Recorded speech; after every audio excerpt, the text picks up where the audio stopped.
Society at large and the automotive industry are in a transition to electrification.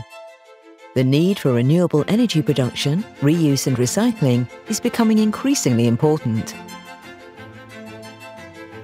When the battery on an electric car that has travelled many miles is at the end of its life cycle, it still has a large part of its capacity left.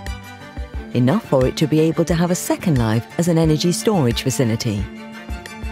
In a collaboration between Volvo Cars, Stena Property, BatteryLoop and Essity, important steps are taken to create a circular system with renewable energy for charging of electric and hybrid cars.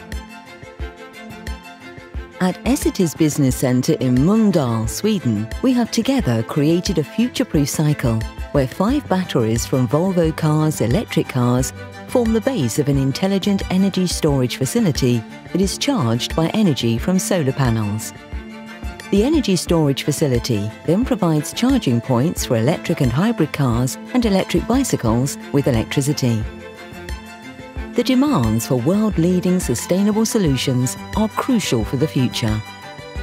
This is one example of how we, through collaboration, create a circular energy solution while reducing the impact on the environment and supporting the goal of zero emissions.